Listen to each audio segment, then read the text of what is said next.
দর্শক নেইমারকে অপমান করল ব্রাজিলের ক্লাব পালমেইরাসের সভাপতি। বর্তমান সময়ে নেইমার আল হিলাল ছাড়া সংবাদটি চারদিকে ছড়িয়ে পড়ছে। তবে আগামীতে কোন ক্লাবে যোগ দিবে এ নিয়ে এখনো সংশয় নেইমার জুনিয়রের, কারণ নিজের কেরিয়ারটা যাচ্ছে ইনজুরির মধ্য দিয়ে। কোন রকম ভাবে যেন ফিরে আসতে পারছেন না ইনজুরি থেকে। ব্রাজিলিয়ান এই সুপারস্টার নিজের কেরিয়ারের প্রথম দিকে খেলেছেন সান্তোসের ক্লাবের হয়ে, এরপর বার্সেলোনা, পিএসজি এবং সর্বশেষ আল হিলালের হয়ে খেলছেন নেইমার জুনিয়র। ক্লাবগুলোর হয়ে দুর্দান্ত পারফরমেন্স করেছিলেন নেইমার জুনিয়র, কখনো সমালোচনার মুখে পড়তে হয়নি তাকে। গেম প্ল্যানিং ছিল সবচেয়ে বেশি দুর্দান্ত নেইমারের, তবে বারবার যেন ইনজুরি এসে আটকিয়ে দেয় ব্রাজিলিয়ান এই সুপারস্টারকে। 2025 সালের মাঝামাঝি সময়ে আল হিলাল ত্যাগ করতে পারেন নেইমার জুনিয়র, তবে আগামীতে কোন ক্লাবে যাবে তা এখনো অনিশ্চিত। এর মাঝেই ব্রাজিলের ক্লাব পালমেইরাসের সভাপতি নেইমারকে নিয়ে এক বার্তা শেয়ার করেন সোশ্যাল মিডিয়াতে। নেইমারের ভক্ত সমর্থকরা মনে করছিলেন নেইমার হয়তো এবার ব্রাজিলের কোনো একটি ক্লাবে যোগ দিবে,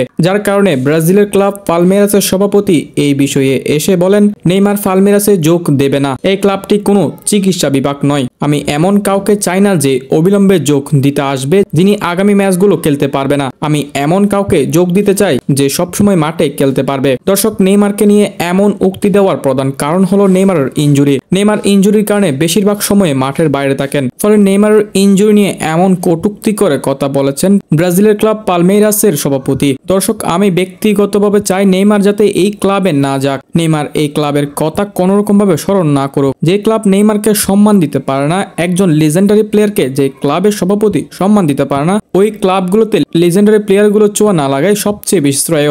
আজ নেইমারের ইনজুরি বলে তারা এমন কথা বলতে পারলো। তারা নেইমারকে নিবে না এটি সরাসরি বললেই হতো। এখানে কেনই বা চিকিৎসা বিভাগ বলে নেইমারকে অপমান করা হলো? তাই দর্শক, আমি ব্যক্তিগতভাবে চাই নেইমার যাতে এই ক্লাবগুলোর দিকে চোখ না রাখুক, কারণ যেখানে যোগ্য প্লেয়ারকে সম্মান দেওয়া হয় না সেখানে ওই প্লেয়ার না যাওয়াই শ্রেয়। তাই তাদের উদ্দেশ্যে আমি একটা কথাই বলতে চাই, আপনারা দয়া করে নেইমারের প্রাইম টাইমগুলো দেখে আসুন।